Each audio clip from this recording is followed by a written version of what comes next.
కదా!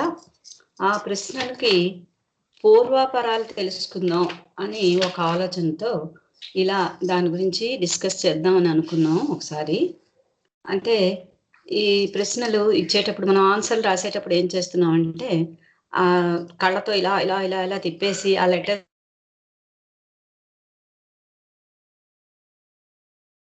మిగిలినవేవి చూడట్లేదు. అది ఆన్సర్ కనిపించగానే వెంటనే అది రాసేస్తున్నాం అక్కడ. తప్పితే ఎందుకు మనం చేయాల్సొస్తుంది అలా అంటే, చాలా ఎక్కువగా మనం దానికోసం స్ట్రెయిన్ తీసుకోవాల్సొస్తుంది. తర్వాత ఇంకోటేంటంటే, ఇంత ఇబ్బంది పడడం ఎందుకులే అని చెప్పి గూగుల్‌లో కూడా చూసేస్తున్నాం. గూగుల్‌లో చూస్తే ఏంటవుతుందంటే, మనం ఏ క్వెషన్ అయితే అడుగుతామో దానికి ఆన్సర్ ఇచ్చేస్తాడు. అలా అయ్యేటప్పుడు ఏంటవుతుందంటే మనకి, క్వెషన్‌కి ఆన్సర్ మాత్రమే వస్తుంది తప్పితే, అసలు అది ఏమిటి, పూర్వాపరాలేమిటి అన్నది తెలీదు. అసలు ఈ క్వెషన్స్ వేసుకోవడంలో ఉద్దేశ్యం ఏంటంటే మనది, ఆహ్, బాబా జీవిత చరిత్ర అందరూ చదివి, ఆయన గురించి అందరం తెలుసుకుందాం అనే ఉద్దేశ్యంతోనే ఈ ప్రశ్నలివ్వడం అన్నది ప్రారంభించాం మనం. కాబట్టి అలా చేయలేకపోతున్నామేమో అనిపించి, ఆ ప్రశ్నల గురించి కొంచెం పూర్వాపరాలు తెలుసుకుంటే, మనం ఏదైతే అనుకుని ఈ కార్యక్రమం ప్రారంభించామో, దానివల్ల దాని స్థాయి ఏదైతే అనుకున్నామో, దాన్ని పూర్తిగా మనం ఫుల్ ప్లెడ్జెడ్‌గా దానికి అనుభవించడం అవుతుంది అని చెప్పి, దీని గురించి మనం మాట్లాడుకున్నాం. దాని గురించే డిస్కస్ చేసుకుందాం అని అనుకున్నాం. దానికోసమే ఇది ఈ ప్రశ్న ఎక్కడుంది? ఏ సంవత్సరం? ఏ పేజీ? బాబా ఎప్పుడన్నారు? ఇలా చెప్పుకునేటప్పుడు అది ప్రశ్న ఏమిటి? అది అసలు ఎప్పుడు చెప్పబడింది? బాబా ఎప్పుడు చెప్పారు? దాని గురించి ఏమైనా తెలిస్తే దాని గురించి కూడా డిస్కస్ చేద్దాం అనుకున్నాం. ఇందులో నేను ప్రారంభిస్తున్నాను. మొదటి ప్రశ్న. మెహర్ బాబాకు అత్యంత ప్రీతిపాత్రమైన సాధు పుంగవల్లో ఒకరైన మీరాబాయి జన్మించిన ప్రదేశం తెలపండి అన్నారు. అదేంటంటే మీరాబాయి గురించి బాబా ఎప్పుడు చెప్పారు? ఏ సందర్భంలో చెప్పారు? అసలు మీరాబాయి అంటే మనకందరికీ తెలుసు. కాకపోతే దాని గురించి కొంచెం తెలుసుకుందాం అన్న ఉద్దేశంతో ఇది మొదలుపెట్టాం కాబట్టి దాని గురించి మనం మాట్లాడుకుందాం. అయితే ఇది మీరాబాయి అన్న మీరాబాయి గురించి బాబా చెప్పిన సందర్భం ఏమిటి అంటే, బాబా 1934లో ఇంచుమించు ఆ టైంలో, అంటే దాని ముందుకి అక్టోబర్ అని ఉంది. దాని ముందు అవి మనం ఎక్కువగా అనుకుంటే మరీ ఎక్కువైపోతుంది సబ్జెక్టు.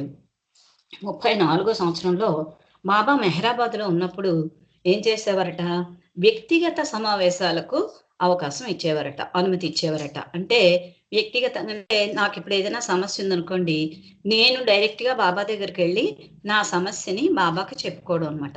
అప్పుడు బాబా మనకి దాని గురించి పరిష్కారమో, ఓదార్పో అదేమిటో అసలు చెప్పడం అన్నది జరుగుతుండేది. అటువంటి సమయంలో ఒకామె హిందూ మహిళా భక్తురాలు ఒకామె బాబా దగ్గరికి వచ్చి బాబాతో చెప్పిందట. ఏమని? నాకు భగవంతుడిని దర్శించాలనే కోరిక తీవ్రంగా ఉంది. అందుకని నా భర్తతో దాంపత్య జీవితానికి స్వస్తి పలికి నేను బయటకొచ్చేద్దాం అనుకుంటున్నాను. దానికి నా భర్త అంగీకరించడం లేదు అని ఆమె బాబాకు ఏమీ దాచకుండా మొత్తం అంతా చెప్పిందటామె. అప్పుడు బాబా ఆమెను ఓదారుస్తూ ఏమన్నారంటే, నేను బాబా మాటలు డైరెక్ట్‌గా చదువుతాను. నీ భర్తను ప్రేమతో, ఆప్యాయంగా సేవించడమే మంచిది. భగవంతుని ప్రేమించాలనే కోరిక ఆధ్యాత్మిక విషయాసక్తి వలన నీ భర్తతో కాపురం చేయడం నీకిష్టం లేకపోయినప్పటికీ, నీ భర్త సుఖాన్ని కాంక్షించడమే క్షేమం. అంటే నీకు నచ్చట్లేదు కానీ, నీ భర్త సుఖాన్ని నువ్వు కోరుకోవాలి అని చెప్పారు. శృంగారపరమైన కోరికలు లేకపోవడం మంచిదే. కానీ విధిని నిర్వర్తించవలసి వచ్చినప్పుడు నీ భర్త ఆనందం కొరకు నీకున్న ఆసక్తిని కొంచెం త్యాగం చేసి భర్తకి ఆనందాన్ని నువ్వు ఇవ్వాలి. నీ ఆసక్తిని కొంచెం ప్రక్కన పెట్టి దాన్ని కొంచెం త్యాగం చేయి. నీ మనస్సు భగవంతుని మీద లగ్నం చేయి. నీ శరీరాన్ని భర్తకు అందించు. మీరాబాయి ఎలా బాధపడిందో, ఎంతటి త్యాగానికి సిద్ధపడిందో గుర్తు తెచ్చుకో. ఆమెలా నువ్వు ఉండడానికి ప్రయత్నం చెయ్యు అని చెప్పారట బాబా. అంటూ నాకు అత్యంత ప్రీతిపాత్రమైన సాధు పుంగవుల్లో మీరాబాయి ఒకరు అని చెప్పారు. అయితే మీరాబాయి ఎప్పుడు జన్మించారని కూడా చెప్పారు కదా! కొంచెం మీరా గురించి మనం తెలుసుకుందాం. మీరాబాయి 1547 సంవత్సరం ఇంచుమించు అప్పుడు రాజస్థాన్‌లో కుర్కీ అనే గ్రామంలో హిందువుగా జన్మించిందట. ఆమెకు రాజస్థాన్ రాజుతో వివాహం జరిగింది. ఈమె రాజకన్య అన్నమాట. అందుకు రాజుతో వివాహం జరిగింది. అయితే ఆమె వివాహం అయితే జరిగింది గాని, ఆమె మనసు కృష్ణుడికి అర్పించిందట. ఆమె 24 గంటలు అంటే ప్రతి క్షణం కృష్ణుడితోనే తన మనసంతా ఆయనకే అర్పించి ఇంకొక ఆలోచన లేకుండా ఉండేదట. భర్త పట్ల గాని, రాజ్యం పట్ల గాని అనురాగం ఉండేది కాదట ఆమెకి. ఆమె 24 గంటలు కృష్ణుడిని స్తుతిస్తూ, గీతాలు పాడుతూ అలాగా రాజులు అంటే, రాణులు అంటే ఎలా ఉండాలి? రాణి ఏం చేయాలంటే, ఓ 10 మంది వెంట వెళ్తే రాణి ముందు వెళ్తుంది. లేదా ముందు కొంతమంది, వెనక కొంతమంది అలా ఉండాలి. ఈమేం చేసేది మీరాబాయి పాటలు పాడుకుంటూ రాజవీధిలోకి వెళ్ళిపోయేదిట ఆవిడ. వెళ్ళిపోతుంటే అది వాళ్ళకి రాజులకి ఉండే ఇది ఎక్కువ కదా! హోదా ఎక్కువ కదా! అలా వెళ్ళకూడదు. కాబట్టి వాళ్ళకి చాలా అవమానంగా భావించారట. రాచలాంఛనాలతో వెళ్ళవలసిన రాణి ఎవరూ లేకుండా పాటలు పాడుకుంటూ వెళ్ళిపోతుంది అని చెప్పి పిచ్చిదానిలా వెళ్ళిపోతుంది అని చెప్పి వాళ్ళనుకున్నారు. అనుకోని ఆమె స్వభావం వాళ్ళకస్సలు నచ్చలేదు. చాలా కంట్రోల్ చేయాలని చూసారు. కానీ ఆమె కంట్రోల్ అవ్వలేదు. కంట్రోల్ అవ్వకపోవడంతో ఏం చేశారు? ఆమెని చంపేయాలనుకున్నారు. హత్య చేసేయాలనుకున్నారు. అనుకోని ఒకరోజు ఏం చేశారట, పూల బుట్టలో త్రాచుపాము పెట్టారట. పెట్టి ఈరోజు ఈ త్రాచుపాము కాటేసేస్తుంది, మీరా చచ్చిపోతుంది అనుకున్నారట. కానీ మీరా ఆ పువ్వులు దండలు వేసేటప్పుడు ఆ త్రాచుపామట ఒక దండగా మారిపోయిందట. దండగా కృష్ణుడి మెడలో వేసిందట ఆమె. తర్వాత ఇంకోసారి ఏం చేశారు? ఆమెకు విషంతో నింపిన ఒక గ్లాసు, ఒక ద్రవం ఆవిడకి ఇచ్చారట, పానీయం. ఇస్తే ఆమె ఏం చేస్తుంది? కృష్ణ నామ జపాన్ని చేస్తుంది కదా! ఆ నామ జపంలో మనం చూస్తుంటాం చాలా సార్లు. నామంలో ఉండేటప్పుడు మనం ఏం చేస్తున్నా, మనం ఆయన ధ్యాసలో ఉండేప్పుడు మన పని ఆయన చేసుకుంటారు. బాబా చేసుకుంటారు. ఇలాంటి కథలు మనం చాలా చదివాం. అలాగే ఆమె నామ జపం చేస్తూ ఈమేం చేసింది? ఆ విషయం తాగేసింది. తాగేస్తే ఆ విషయం ఏమైందో తెలుసండి? ఒక మధువుగా మారిపోయిందట. అసలే ఆమె ప్రేమ మత్తులో ఉంది. భక్తి మైకంలో ఉంది. ఆమెకు ఇంకా మధువు తోడైతే ఏమవుతుంది? అదేమో ఒక మధువులా మారిపోయిందట. మారిపోయి ఇంకా ప్రేమ మత్తులోకి వెళ్ళిపోయింది. అలా కొన్ని సంవత్సరాలు దాటిన తర్వాత ఆమె ప్రాపంచిక విషయాల మీద విరాగి అయిపోయి ఒకరోజు ఆ భవనాన్ని, ఆ ఊరిని విడిచిపెట్టి బృందావనంలో కృష్ణుడున్నాడు కాబట్టి అక్కడికి నేను వెళ్ళిపోతాను అని చెప్పి ఆమె అక్కడికి వెళ్ళిపోయిందట. ఇలాగా కృష్ణుడి పాట పాడుతూ చాలా దూరం ఉంది ఆ బృందావనం. అక్కడికి అంత దూరం ఉన్నదాన్ని కూడా నడుచుకుంటూ ఆమె బృందావనానికి వెళ్ళిపోయిందట. అయితే ఇదివరకు ఎప్పుడు పాటలు పాడుకుంటూ నగర వీధుల్లో తిరుగుతూ వచ్చేసేది కదా! ఇంకా రాలేదు కాబట్టి ఆహ్, ఈ భర్త ఏమి చేశాడంటే ఎక్కడికో వెళ్ళిపోయింది. ఇన్నాళ్ళయింది రాలేదు. ఏమైందో అని చెప్పి ఆమె భర్త వెతుక్కుంటూ అక్కడికి వెళ్ళాడట. వెళ్ళిన తర్వాత అప్పుడు తెలిసిందట మీరాబాయి కృష్ణుల్లో ఐక్యమైపోయింది అని తెలిసిందట. అప్పటికే వాళ్ళకి ఎప్పుడైతే వీళ్ళు విషప్రయోగం చేశారో, ఏమీ అవ్వలేదో అప్పటికే వాళ్ళకి అర్థమైంది. ఈమె మామూలు స్త్రీ కాదు. సాధారణ స్త్రీ కాదు. ఈమెకెప్పుడు కృష్ణుడు కాపాడుతూ ఉన్నాడు అని తెలిసింది కాబట్టి, చివరికి ఆమె కృష్ణుడిలో లీనమైంది అని తెలిసిన తర్వాత ఆ రాజు కుటుంబం అందరూ కూడా ఆహ్, మీరా భక్తులైపోయారట అప్పటినుండి.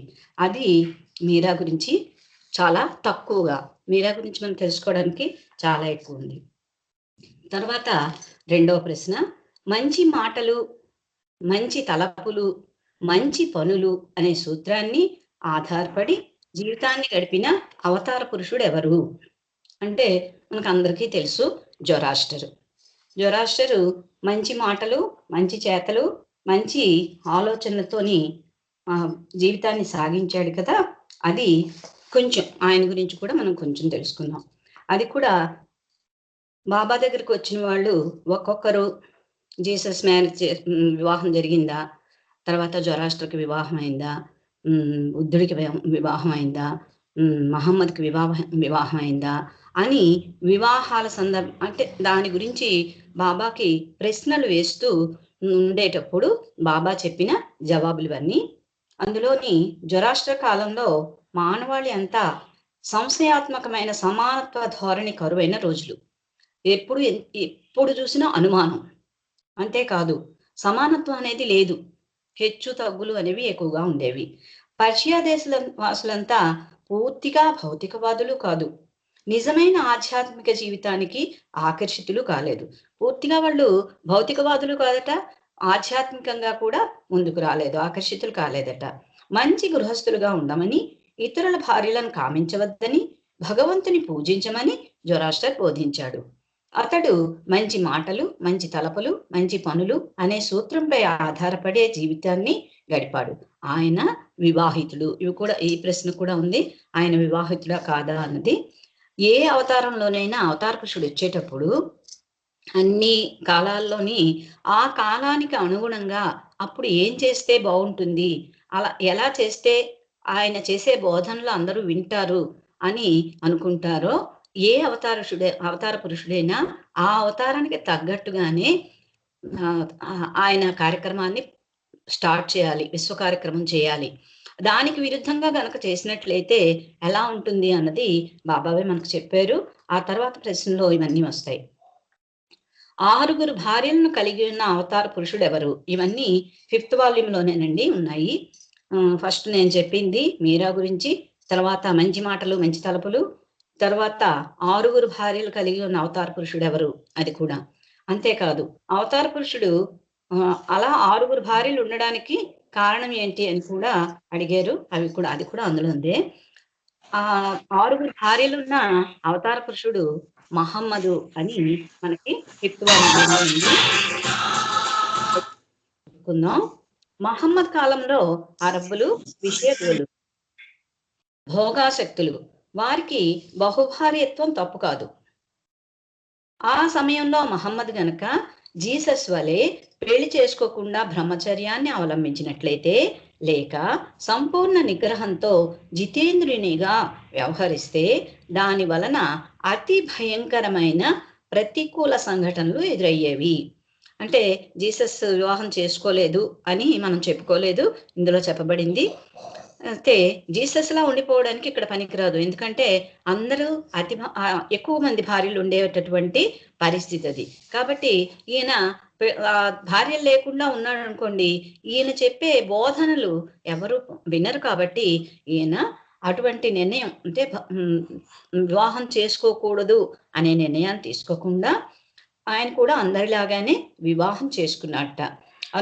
బహు కొద్ది మంది మాత్రమే అట్టి ఆదర్శానికి ఆకర్షితులయ్యేవారు. ఆయన చెప్పేవి ఆయన అలా చేయకపోతే తక్కువ మంది మాత్రమే వింటారు. ఒక అవతార పురుషుడు వచ్చేటప్పుడు నిన్న మనం అవతార ప్రకటీకరణ చెప్పుకున్నాం కదా, అది విశ్వం అంతా ఆ ప్రయోజనం కల్పించడానికే అవతార పురుషుడు వస్తాడు.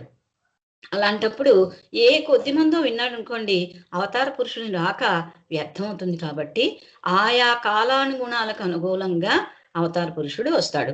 కనుక మహమ్మద్కు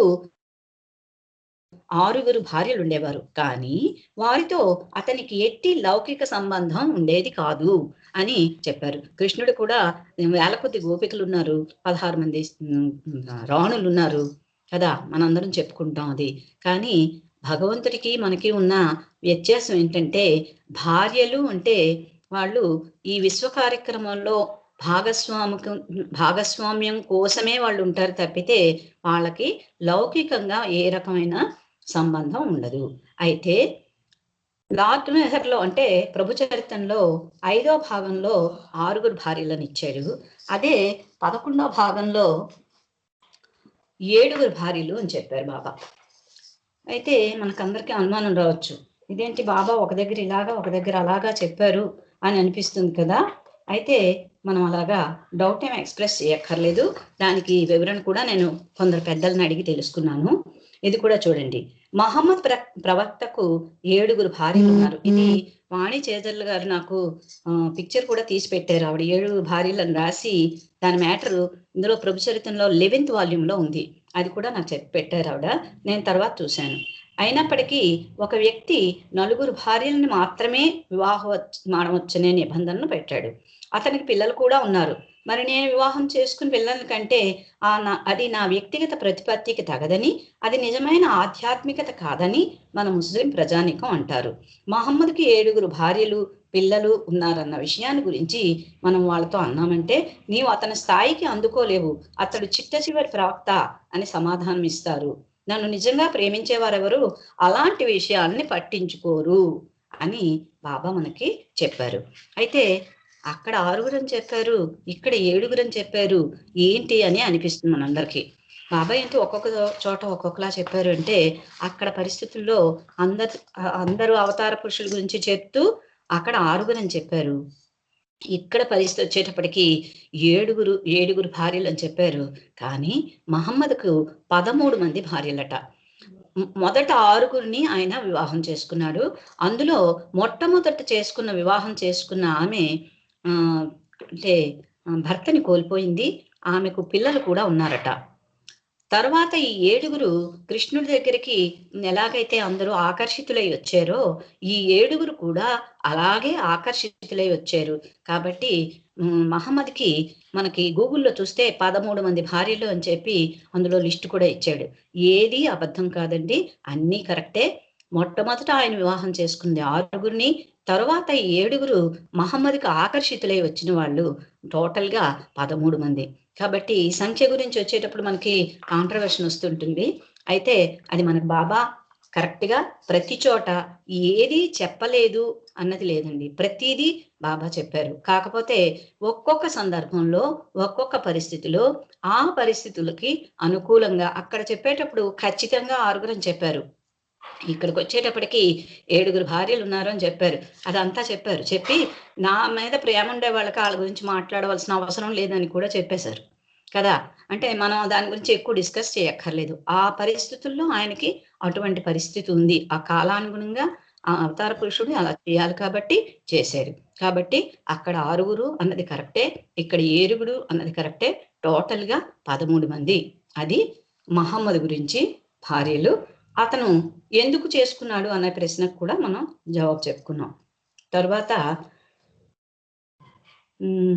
సెప్టెంబరు 7, 1953వ తేదీ ప్రత్యేకత ఏమిటి? ఆ రోజు ఏ అవతార పురుషుని జన్మదినమైంది అని ప్రశ్న వేశారు మనకి. ప్రశ్న చిన్నదేనండి, ఆన్సర్ మాత్రం చాలా పెద్దది. అది సెప్టెంబరు 7వ తేదీన మనకు అందరికీ తెలుసు. ఆయన ఎప్పుడు అది ఎందుకు చెప్పారు, ఏమిటి చెప్పారు అన్న విషయం మన అందరికీ తెలుసు. ఏమిటి చెప్పారు? ఉన్నతోన్నతుడు, the highest of the high అని చెప్పారు బాబా. ఎందుకు, ఏ పరిస్థితిలో అలా చెప్పారు అంటే ఇది మన అందరికీ తెలిసిన విషయమే. బాబా మెహరాబాద్లో ఉన్నప్పుడు ఆయన దగ్గరికి ఒక ఆమెను తీసుకుని వచ్చారట. ఏంటి ఆమె? ఒక దెయ్యం పట్టేసిన ఆవిడలాగా అలా ఉందట. అలా ఉంటే ఆవిడ దగ్గర తీసుకొచ్చి, అసలు రావట్లేదట ఆవిడ, చాలా కొట్టుకుంటుందట, గట్టిగా కాళ్ళు చేతులు కొట్టుకొని చాలా భయంకరమైన పరిస్థితిలో ఉందట ఆమె. అలా తీసుకొచ్చారట బాబా దగ్గరికి. తీసుకొస్తే బాబా ఆమెను కూర్చోబెట్టి ఏంటి అని చూసి చెప్పారట, ఈమె ఏమీ కాదు, ఆమెను అలా పెట్టండి అని చెప్పి వీపు మీద చేయి పెట్టి నిమిరి, మీకు నా ఆశీస్సులు ఉంటాయి, నా కృప, నా నజర్ ఉంటుంది, ఇంటికి తీసుకెళ్ళిపోండి అని చెప్పి బాబా ఆమెను తీసుకెళ్ళిపోమన్నారట. తీసుకెళ్ళిపోమని అప్పుడు బాబా చాలా కోపంగా చెప్పారట. నేను ఎలా కనిపిస్తున్నాను వీళ్ళందరికీ ఈ రుచితో చాలా గట్టిగా అడిగారట. ఆ వచ్చిన వాళ్ళకి మాత్రం చక్కగా చెప్పి పంపించారు. ఆ తర్వాత చాలా బాధపడారట.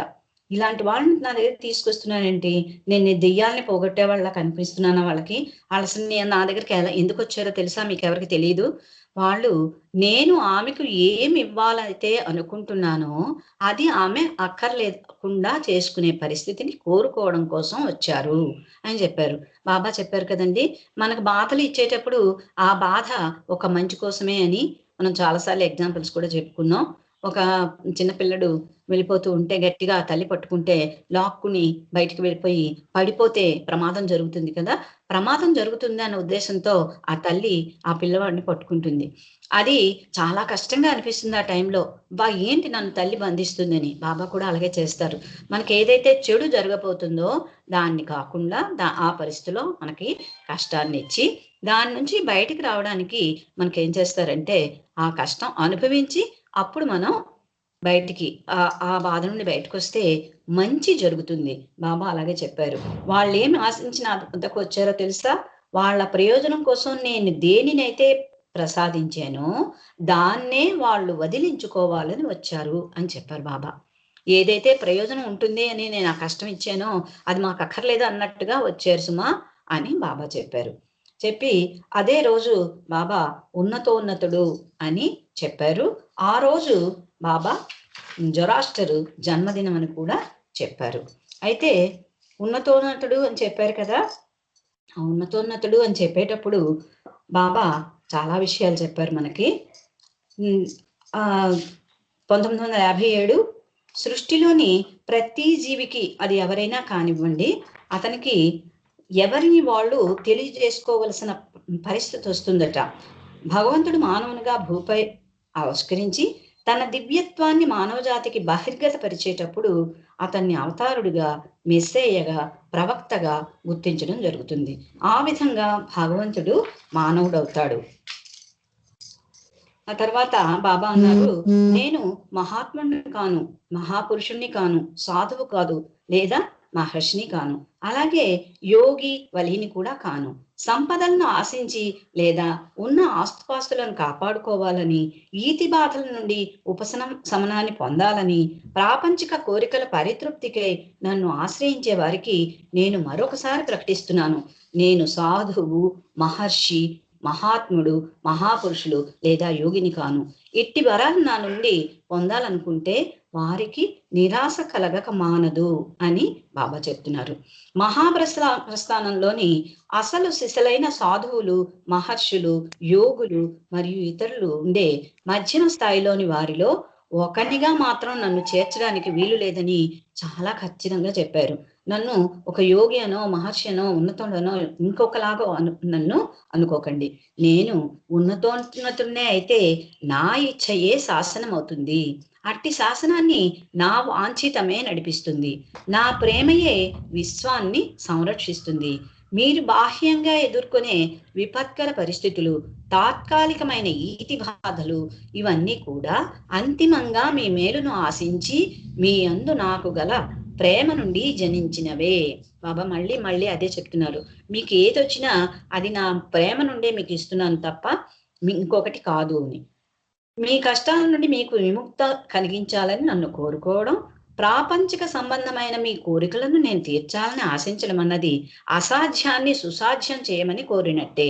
అంటే మీ మేలును ఆశించి మీ కోసం నేను ఏదైతే నిర్దేశించానో దాన్ని రద్దు చేయమని కోరడమే.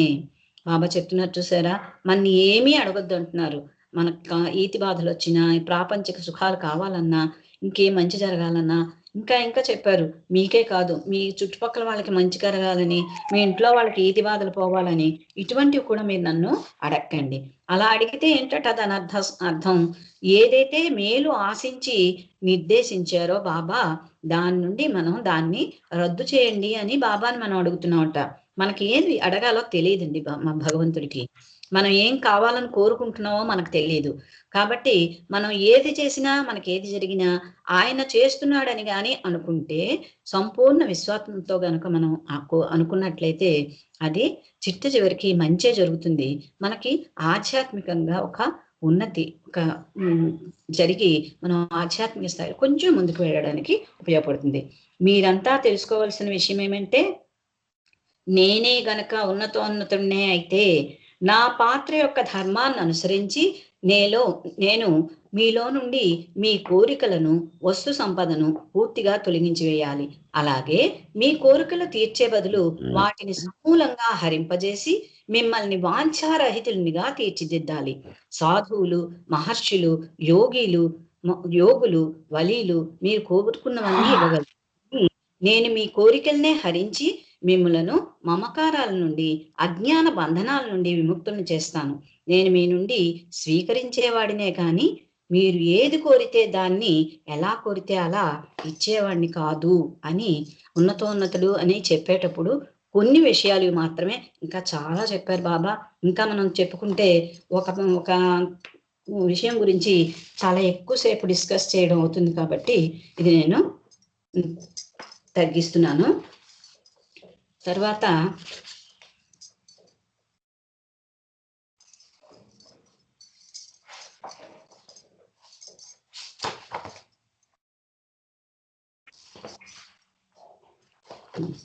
ఇది దీంతో ఇక్కడికి ఇది ఆపుదాం ఈ ప్రశ్న.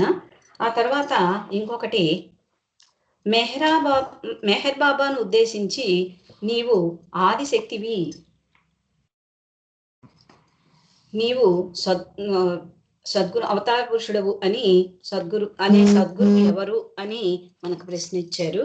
అది ఉపాసనీ మహారాజ్ మనం అందరికీ తెలుసు. ఉపాసనీ మహారాజు బాబాకి ఎప్పుడు అన్నారు అన్నది మనం చెప్పుకుందాం. అది క్రీస్తు శకం 1915 సంవత్సరంలో డిసెంబర్ నెలలో సాయిబాబా అన్నారు కదా పర్వర్దిగార్ అని. ఆ పర్వర్దిగార్ అని సంబోధించబడిన జొరాష్ట్ర యువకుడు బిత్తర చూపులు చూస్తూ ఖండోబా దేవాలయానికి చేరుకున్నట్ట.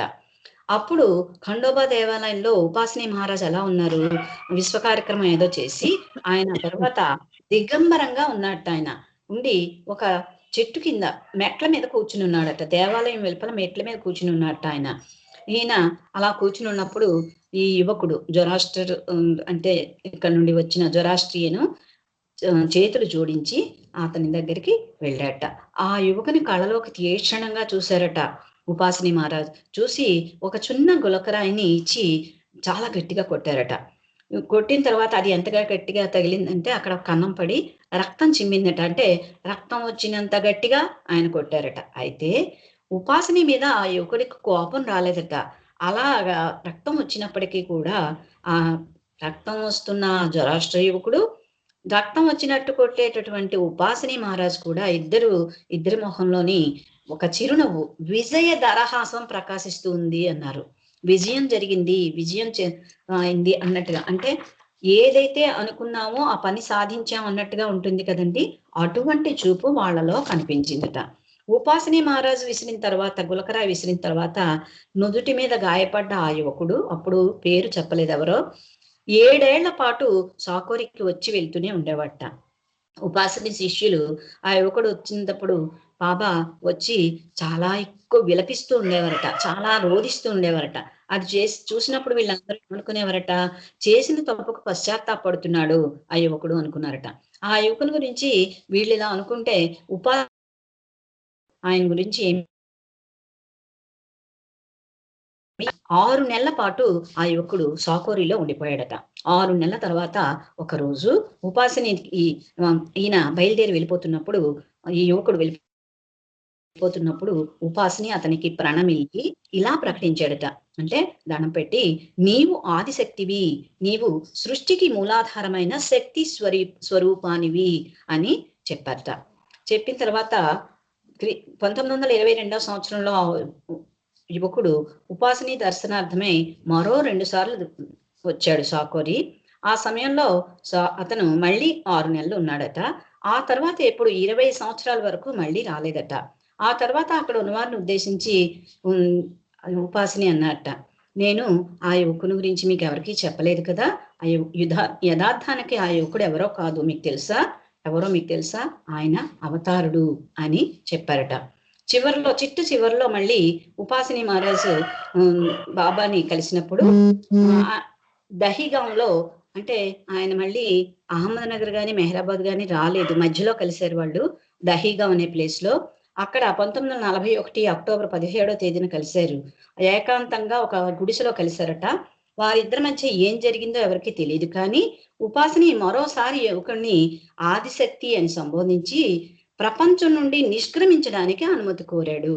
అప్పుడు రావడంలో వచ్చేటప్పుడు అవతార పురుషుడు దగ్గరికి ఈయన వచ్చాడు. ఆయన అవతార పురుషుడు అని చెప్పాడు కదా మేర్ బాబా. ఆ అవతార పురుషుడి దగ్గరికి ఎందుకు వచ్చాడట? నాకు ఈ ప్రపంచం నుండి నిష్క్రమించడానికి అవకాశం అనుమతి ఇవ్వు. నేను అలిసిపోయాను. నేను పూర్తిగా అలసిపోయాను. ఇక స్వస్తి పలుకుతాను. త్వరలో ముగిస్తాను అని చెప్పి అలా ఆయన దగ్గర అనుమతి తీసుకున్నట్ట. ఆ తర్వాత వాళ్ళ శిష్యులతో చెప్పాట, నేను శరీరం చాలించొచ్చు, నేను ఇంకా ముగిస్తాను అని. కానీ ఆ మాటలు వాళ్ళకి ఎవరికీ అర్థం కాలేదట. అది ఉపాసిని మహారాజు బాబాతో అన్న మాటలు ఆ సందర్భం. అది క్లుప్తంగా ఉపాసిని మహారాజ్కి బాబాకి ఉన్న సంబంధం. తర్వాత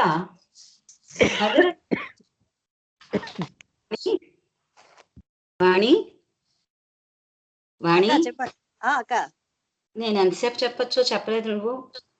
కాదు, అయిపోయా మీ క్వశ్చన్స్ అన్నీ అయిపోయా? ఇంకా ఉందమ్మా. చెప్పండి చెప్పండి పూర్తి చెప్పండి అక్క. సరే సరే సరే. ఇది సద్గురు హజరత్ బాబాజాన్ ముద్దాడిన సంవత్సరం ఏది, ఆమె వయస్సు ఎంత అని ప్రశ్న.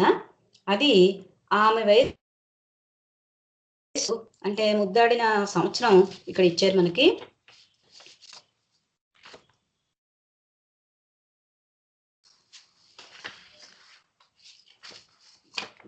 సారీ, ఒక్క నిమిషం.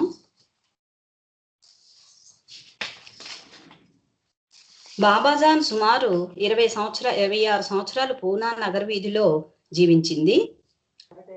ఈ కాలంలో అంటే మనకు ఆమె గురించి తెలుసు, ఆమె ఇక్కడ ఉండేది. ఆ తర్వాత ఏమో వాళ్ళేమో సమాధి చేసేయడం, అక్కడ నుండి మళ్ళీ ఇక్కడికి రావడం, ఇక్కడేమో వాళ్ళు ఎవరైతే సైనికులు ఆమెను బంధించి చంపేశారో అంటే పాతి పెట్టారో వాళ్ళే మళ్ళీ చూడడం, అది అంతా మనకి తెలిసిన విషయమే. ఆ తర్వాత జరిగిన విషయం ఇది. అంటే బాబాని ముద్దుడిన ఆ సంఘటన మాత్రమే. ఈ కాలంలో వేలాది హృదయాలు చురకత్తి లాంటి ఆమె సోకి గాయపడ్డాయి. ఆమె చుట్టూ ఉండే కంటికి కనిపించని ఆమె వద్దకు వచ్చే భక్తుల సంస్కారాలు దహించబడేవి. ఆమె దగ్గరికి ఎవరైనా వస్తేనట, మనం బాబా దగ్గరికి వెళ్తున్నాం కదా, వెళ్ళి మన సంస్కారాలన్నీ ఆయనకి ఇచ్చేసి మనం వస్తున్నాం. అలాగే ఆమె దగ్గరికి ఎవరైనా భక్తులు వస్తేనట, ఆమె కంటి చూపు నుండి వచ్చే అగ్ని జ్వాలల వల్ల వాళ్ళలో ఉండే సంస్కారాలన్నీ దహించబడేవట. ఆమె క్రీస్తకం 1913 సంవత్సరంలో మే నెలలో ఈ జ్వాల మన యుగానికి జ్యోతి అయిన మెహర్వాన్ షెరియార్ ఇరానీ కూడా ముద్దాడింది. మెహర్వాన్ను బాబాజాన్ ఎప్పుడు ప్రియమైన నా బిడ్డ, ఆమె అందరినీ ప్రియమైన నా బిడ్డ అనే సంబోధిస్తుండేది. బాబా వచ్చినప్పుడు కూడా నా బిడ్డలారా అని సంబోధిస్తుండేది ఎప్పుడు ఆమె. అయితే ఇప్పుడు కూడా బాబాని ప్రియమైన నా బిడ్డ అని సంబోధించేది. మెహర్వాన్ పైనున్న విజ్ఞాని సంస్కారపు ముసుగును తొలగించడం ఆమె విధి అని నిర్దేశించిన బాధ్యత. ఆమె ఎందుకు వచ్చింది ఈ సృష్టికి, అన్ని బాధలు పడింది దేనికి? ఆమె ఈ యువకుడు వస్తాడు, ఆ యువకుడి యొక్క ప్రపంచానికి పరిచయం చేయాలి. అవతార పురుషుడిగా ఆయనని ప్రపంచానికి పరిచయం చేయాలి. ఆయనకి ఏం చేయాలి? విజ్ఞాని సంస్కారపు ముసుగు అంటే అవతార పురుషుడు ఒక బాలుడిగా జన్మించినప్పుడు ఆయన చర్యలన్నీ మిగిలిన వాళ్ళలాగా ఉండవు, కొంచెం ప్రత్యేకంగానే ఉంటాయి. అయినప్పటికీ ఆయన మానవుడిగానే ఉంటాడు. కాబట్టి ఆయనలో ఉండేటటువంటి విజ్ఞాని సంస్కారపు ముసుగును తొలగించాలి. ఆయన కొన్ని ముసుగులతో వస్తాడు. ఆయన ఆ ముసుగుల్ని తీసేవాళ్ళు ఈ 5 సద్గురువులు. ఇప్పుడు మనం ఉపాసిని మహారాజ్ గురించి చెప్పుకున్నాం. అసలు ముందు బాబాజాన్ గురించే చెప్పుకోవాలి. ప్రశ్న అలా ఉంది కాబట్టి నేను తర్వాత చెప్పాల్సిన అవసరం వచ్చింది. ఫస్ట్ బాబాజాన్ ఆమె అన్ని సంవత్సరాలు, ఆమె మొత్తం 130 నుండి 141 సంవత్సరాలు ఉంది ఆమె జీవితం కొనసాగించింది అని చెప్పుకుంటున్నాం ఇక్కడ. ఆమె దేనికి వచ్చింది? విజ్ఞాని సంస్కారపు ముసుగును తొలగించడం ఆమె విధి, ఆమెకు నిర్దేశించిన బాధ్యత. అందుకని ఆమె ఈ ముద్దుబిడ్డడి కోసమే ఆమె పంజాబ్ ప్రాంతం నుండి ఎన్నో సంవత్సరాల ముందుగానే పూనా నగరం చేరుకుంది. ఆమె స్థిర నివాసం ఉన్న వేప చెట్టు కింద పీఠం మెహర్వాన్ ఇంటికి కొన్ని వీధుల ఆవల మాత్రమే ఉండేది. చూసారు ఎంత చక్కగా ప్లాన్ చేస్తాడో అవతార పురుషుడు, ముందుగానే ప్లాన్ చేస్తాడు. ఆయన ముందే వాళ్ళ ఇల్లు ఎక్కడుందో ఆ ఇంటికి కొన్ని వీధుల దూరంలోనే ఈమె కూర్చుందిట. తన మిత్రులతో ఆ దారిని నడిచి వెళ్లే మెహర్వాన్ను బాబాజాన్ తరచూ చూస్తూ ఉండేది. కానీ అతనిని తన దరి చేర్చుకోవడానికి చాలా సంవత్సరాలు వేచి ఉండాల్సి వచ్చింది. ఒక్కోసారి బాబాజాన్ దుఃఖించడం చూసి ఆమె భక్తులు, అమ్మా ఎందుకు దుఃఖిస్తున్నావు అని అడిగేవారు. అందుకామె, నా బిడ్డపై ఉన్న ప్రేమ వల్ల నేను దుఃఖిస్తున్నాను అనేది. ఆమెకు తెలుసు కదా ఎవరు అన్నది, కానీ దానికి టైం రావాలి కాబట్టి ఆయన కాలేజ్కి, దక్కన్ కాలేజ్కి వెళ్తుండేవారు బాబా. అప్పుడు పాపం రోజు చూస్తూ ఉండేది ఈమె, కానీ ఆయన్ని పిలిచి ఆయనతో సమాగమం కోసం చాలా సంవత్సరాలు వేచి ఉండవలసి వచ్చిందట. అందరూ అడిగితే, నా బిడ్డపై ఉన్న ప్రేమ వల్ల నేను దుఃఖిస్తున్నాను అంటే, మామూలు సాధారణ మానవులకి ఏం అర్థమవుతుందో చెప్పండి. ఆమెను వర్ణిస్తున్నారు ఒక చోటండి. ఆవిడకి 120 నుండి 130 సంవత్సరాల వయసట. ఆ వయసులో ఆమె జుట్టంతా పండిపోయిందట, మొహం అంతా ఇదైపోతుంది కదా, చిన్న చిన్న అంటే ముడతలు వచ్చేస్తాయి కదా, ఆ ముడతలు వచ్చి ఆమె ముఖమట వికసించిన గులాబీలాగా ఉండేదటండి. ఆమె నీలి కళ్ళలోని కాంతి ఎవరైనా సరే ఇట్టే ఆకర్షించేదట. అది ఆమె గురించి. ఆమె చూపు సోకి ఎంతో మంది భగవదోన్మాదులుగా మారిపోయారు, భగవత్ ఉన్మాదులుగా మారిపోయారు. ఆమె కొంచెం పొట్టిగా ఉండేదట. గమనం మాత్రం, అంటే నడక మాత్రం ఉన్మత్తురాలి వలె ఉండేది. పొట్టిగా ఉన్న అంత ముసలి అయిపోయినా కూడా ఆమె చాలా స్పీడ్గా నడిచేదట. వీళ్ళు సామాన్యంగా మనకి భౌతికంగా కనిపించడం అలా కనిపిస్తారు, కానీ వాళ్ళకి అనంత శక్తి కదా ఉంటుంది, వాళ్ళ దగ్గర శక్తి చాలా ఉంటుంది. కాబట్టి వాళ్ళ నడక, వాళ్ళ చేష్టలు మనకు అందుపట్టదు. బాబాజాన్ తెల్లని శరీర ఛాయతో శరీరం అంతా శిల్పి చెక్కినట్లు ముడతలతో నిండి ఉండేది. మనం కొన్ని పిక్చర్స్ చూస్తుంటాం, ఒక ఆర్ట్ చూసేటప్పుడు బా ఎంత బాగా ఉంది, ఎంత అందంగా ఉంది అనుకుంటాం కదండి. ఒక శిల్పి చెక్కిన చిత్రాల బొమ్మలాగా ఉందట. తెల్లని ఆమె శిరోజాలు, భుజాలపై జాలువార్తులు ఉండేవి. ఆమె కంఠస్వరం అసాధారణమైన మాధుర్యంతో నిండి వీణులకు ఇంపుగా ఉండేదట. అది ఆమె గురించి. ఎప్పుడు 120 నుండి 130 సంవత్సరాల వయసులో ఉండే ఆమె అందం. ఆమె అందం మరి వయసులో ఉన్నప్పుడు, ఆమె యుక్త వయసులో ఉండేటప్పుడు ఆమె అందం ఎలా ఉంటుందో ఒకసారి ఆలోచిద్దాం. చాలా అందంగా ఉంటుంది ఆమె. అలాంటి ఆమె అడిగితే ఇప్పుడెప్పుడు ఇది 130 నుండి 140 సంవత్సరాలు. ఆమె ముద్దుడిన సంవత్సరాలు నేను క్యాలిక్యులేట్ చేసుకుంటే, బాబాకు ముద్దు పెట్టిన సంవత్సరం అంటే ఏజ్ ఆవిడది 123 సంవత్సరాలు వస్తుంది. ఎందుకంటే 1913లో ఆమె ముద్దుడింది, 1931లో ఆమె శరీరం చాలించింది. కాబట్టి ఆమెకప్పుడు ఇంచుమించు 130 సంవత్సరాలు, 120 నుండి 130 అంటే 123 అని నాకు క్యాలిక్యులేట్ చేసినప్పుడు కనిపించింది. ఆ 123 సంవత్సరాలకి నా బిడ్డ గురించి నేను దుఃఖిస్తున్నాను అంటే వాళ్ళందరికీ ఏం అర్థమవుతుంది చెప్పండి. వాళ్ళందరూ ఆశ్చర్యపోయేవారట. ఇంత వృద్ధ సన్యాసిని ఒక బిడ్డకు జన్మ ఎలా ఇచ్చింది అనుకున్నారట. 130 సంవత్సరాలు ఆమెకి బిడ్డ ఏమిటి అని అనుకున్నారట వీళ్ళందరూ, తెలియని వాళ్ళు. కానీ ఒక బిడ్డకు ఈ విషయం ఎవ్వరికీ అంతుబట్టేది కాదట. ఆమె అలా రోధిస్తూ ఉంటే, ఎప్పుడు వస్తాడు నా బిడ్డ, ఎప్పుడు వస్తాడు నా బిడ్డ, ఎప్పుడు వస్తాడని ఏడుస్తుంటే, ఇంత ముసలైపోయింది ఈవిడ, నా కొడుకేంటి అంటుంది. సాధారణంగా అంత వయసుతో ఎవరు ఉండరు కదండి. ఒకవేళ ఉన్నా ఉండకపోవడం, లేకపోతే ఎక్కడ ఉండడం, మళ్ళీ కలవడం అన్నది జరగని పని. కాబట్టి అందరికీ అటువంటి ఆశ్చర్యం వేసేదట. పారవస్యంతో నిండిన ఆమె కళ్ళ నుండి కన్నీరు కారుతుండగా బాబాజాన్ ఇలా అంటుండేది, ఒకరోజు నా బిడ్డడు వస్తాడు, వచ్చి ఈ ప్రపంచాన్ని కుదిపి వేస్తాడు. ఆమె మాటలు ఎవ్వరికీ అర్థం కాలేదు. అలా ఆమె మేర్వాన్ని అతని ఈ విజ్ఞాని సంస్కారపు ముసుగును తొలగించడం కోసం ఆమె అతన్ని ముద్దాడినప్పుడు ఆయనకి ఏంటంటే ప్రపంచం అంతా, విశ్వం అంతా ఎక్కడ చూసినా ఆయనే కనిపిస్తుండేవారట. అంటే దివ్యత్వం అతనిలో పూర్తిగా నిండిపోయింది. ఆయన అలాగా 9 నెలల పాటు రెప్ప వేయకుండా అలా ఉండిపోయారట. ఎక్కడ చూసినా ఆయన రూపమే కనిపిస్తుంది, ఆయనే కనిపిస్తున్నారు. ఏం చేయాలో తెలియని పరిస్థితిలో ఉన్నారు. అలా 9 నెలల పాటు ఆహారం లేకుండా ఆ బాధ తలలో అతనికంటే ఉన్నదానికంటే ఎక్కువ దేనింది కదా, ఆత్మకి, ఆ బాడీకి కష్టం ఎక్కువ అవడం వల్ల ఆ తల చాలాసార్లు కొట్టుకునేవారట బాబా. ద్వారం కొట్టుకుంటే ద్వారం బద్దలైపోయేదట. మనం మెహరాబాద్లో చూస్తాం. ఒక రాయి, మామూలు ఇది మట్టిరే కాదండి, మంచి రాయి, కంకర రాయి లాంటిది, మంచి రాయి ఇది. దాన్ని కొట్టుకుంటే ఆ రాయి విరిగిపోయింది. అంటే బాబా ఎంత గట్టిగా కొట్టుకున్నారో చూడండి, ఎంత బాధను అనుభవించారో చూడండి. అలా చేసిన తర్వాత ఆ బాధతో ఉన్నప్పుడే ఆయన ముందు షిరిడి వెళ్ళడం, ఆ తర్వాత షిరిడి నుండి ఆయనకు ఆదేశాలు, అంటే ఆయనంతటా ఆయనకే నువ్వు సాకోరి వెళ్ళాలి అని అనిపించడం, ఆ తర్వాత ఉపాసిని మహారాజ్ రాయి విసరడం, అప్పుడు ఆయనకి దైవీ సంస్కారం, దివ్యత్వం, మానవత్వం రెండు తెలిసి ఆయన మానవుడిగా మళ్ళీ, అంటే అవతార పురుషుడిగా మారడం అన్నది జరిగింది. అప్పుడు దివ్య అటు భగవత్ లక్షణాలు, దైవ లక్షణాలు, మానవ లక్షణాలు రెండూ కలిగి ఉండేవాడే అవతార పురుషుడు. భగవంతుడు భగవంతుడిగా పరిపూర్ణుడు కాదు, మానవుడు మానవుడిగా పరిపూర్ణుడు కాదు. మానవుడు భగవంతుడైనప్పుడే పరిపూర్ణుడు, భగవంతుడు మానవుడిగా అయినప్పుడే పరిపూర్ణుడు అని బాబా చెప్పారు మనకి. కాబట్టి అలా వచ్చేవాడే అవతార పురుషుడు. ఇలా వీళ్ళ ఇప్పుడు మనం చెప్పుకున్నది పర్వర్దిగార్ అని సంబోధనంతో సాయిబాబాని కూడా టచ్ చేసాం మనం. ఎవరిని?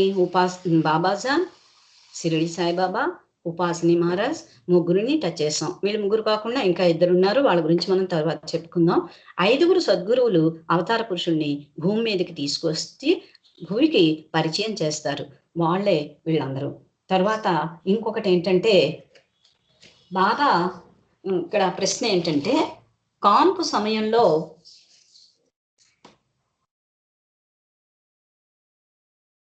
ఆ కుమార్తె చనిపోతుంది. అది ఆమె మళ్ళీ ఆ కుమార్తె పేరేంటి, ఆమె ఏ ప్రాంతానికి మహారాణి అని చెప్పి మనకి ప్రశ్న ఇచ్చారు. అది ఏంటంటే,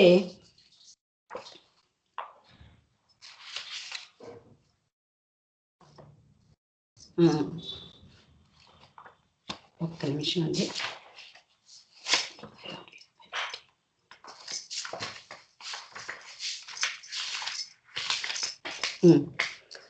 ఇందులో ఇది 11వ వాల్యూమ్లో ఉంది. ఇప్పుడు నేను బాబాజాన్ గురించి, తర్వాత ఉపాసిని మహారాజ్ గురించి అవి కలెక్ట్ చేసింది నేను ఫస్ట్ వాల్యూమ్లోంచి కలెక్ట్ చేశాను. ఇంతకుముందు 5th వాల్యూమ్ అని చెప్పాను. తర్వాత ఉన్నతోన్నతుడు అని చెప్పిన దాంట్లోనే, అంటే 11th వాల్యూమ్లోనే ఇది ఈ విషయం కూడా, ఈ సంఘటన కూడా జరిగింది.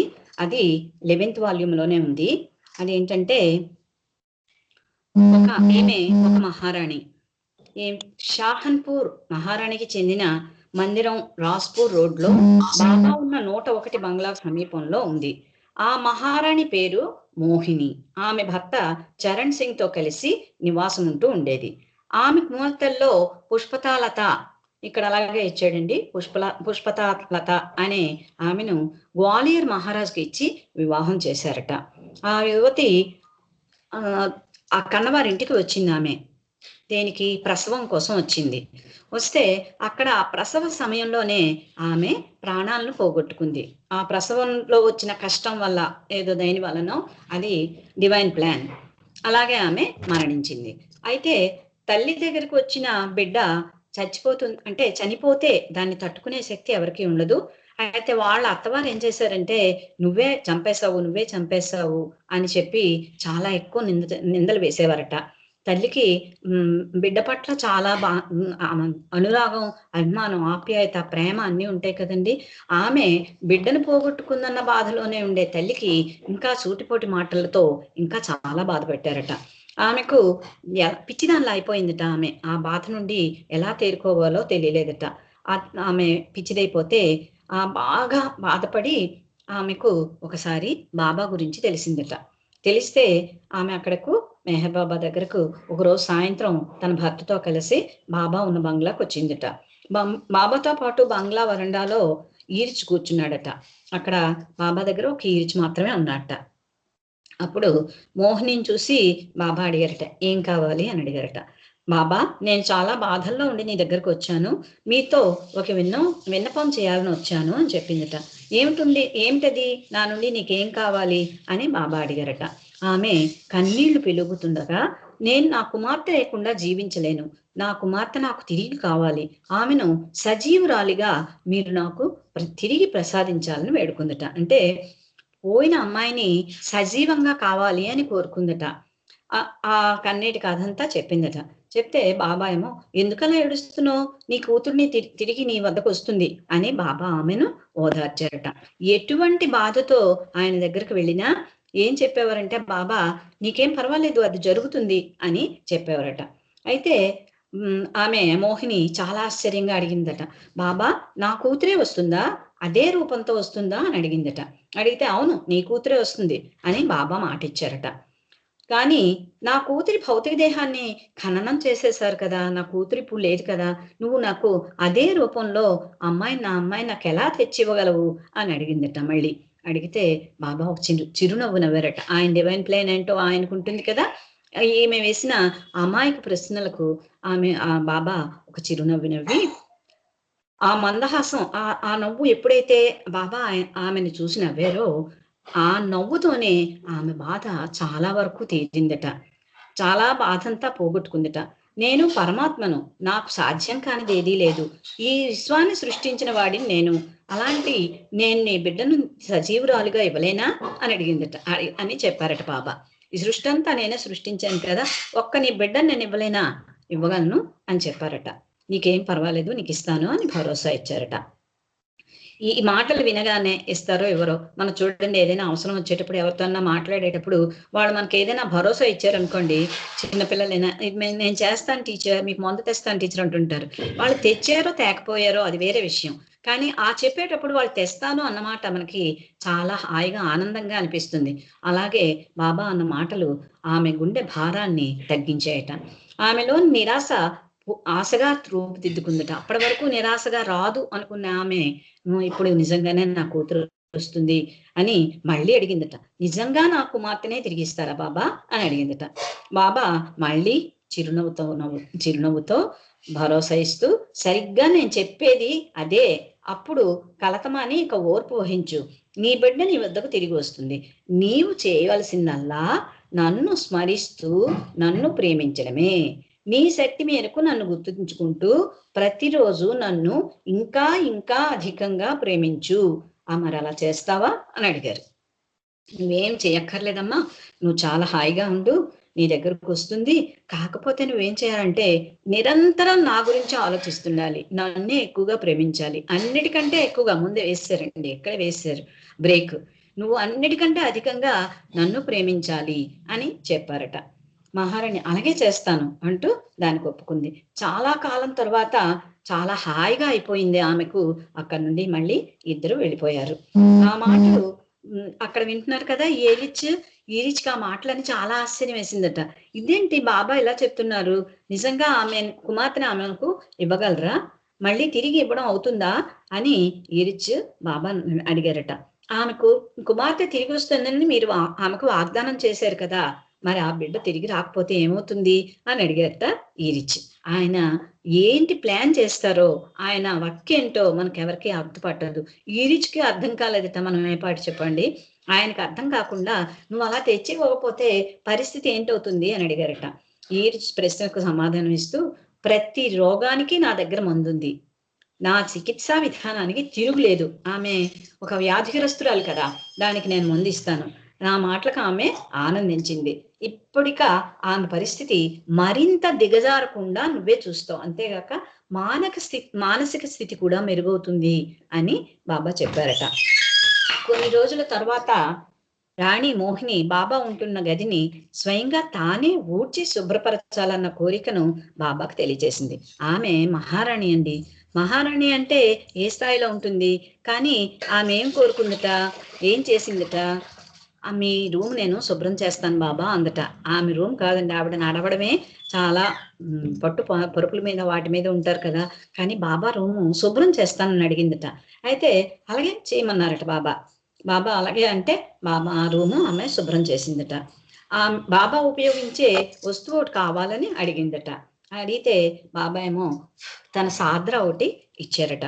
బాబా డెహ్రాడూన్లో ఉన్నంత కాలం మోహిని సంతోషంగా ఉల్లాసంగా ఉండేదట. ఆంతరికంగా బాబాపై మరింత ఆధారపడుతూ వచ్చిందట. మనసు అంటే నిరంతరం బాబా ధ్యాసలోనే ఉంది కాబట్టి ఆంతరికంగా బాబా ప్రతి విషయంలోని ప్రతి పరిస్థితిలోని బాబా మీద ఎక్కువగా ఆధారపడిందట. మళ్ళీ డెహ్రాడూన్ వదిలేక మహారాణి కూతురు గాని గుర్తొస్తే మహారాణికి అతనికి ఉత్తరాలు రాసేదట బాబాకి. అప్పుడు బాబా ఓర్పు వహించు, నీ కూతురు నీకు నేను ఇస్తాను, ఏదో ఒక నాటికి తప్పకుండా వస్తుంది, ఈ లోపల నువ్వు అదే పనిగా స్మరిస్తూ ఉండాలి సుమా, బాబా నామాన్ని చేస్తుండాలి.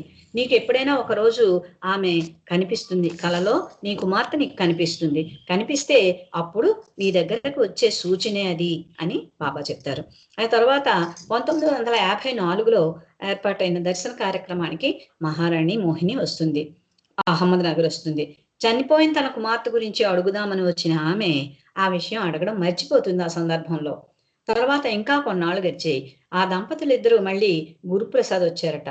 అప్పుడు బాబా మోహినిని చూసి, ఎలా ఉన్నావు, బాగున్నావా అని అడిగారట. అడిగి, నేను చాలా సంతోషంగా ఉన్నాను, నువ్వు ఏది అడిగితే అది నేను ఇస్తాను అని చాలా దేదీప్యమానంగా వెలిగిపోతున్నారట బాబా. ఉన్నట్లుండి, నేను ఈ క్షణంలో నువ్వేది అడిగితే అది ఇచ్చేస్తాను, అలాంటి మనోవైఖరితో ఉన్నాను నేను. తక్షణం చెప్పు, నీకు నీ కూతురు కావాలా, నేను కావాలా అని అడిగారట. అప్పుడు అడిగారటండి, నీ కూతురు కావాలా, నేను కావాలా అని. మహారాణి తన చేతిని బాబా మోకాలిపై సౌమ్యంగా ఉంచుతూ,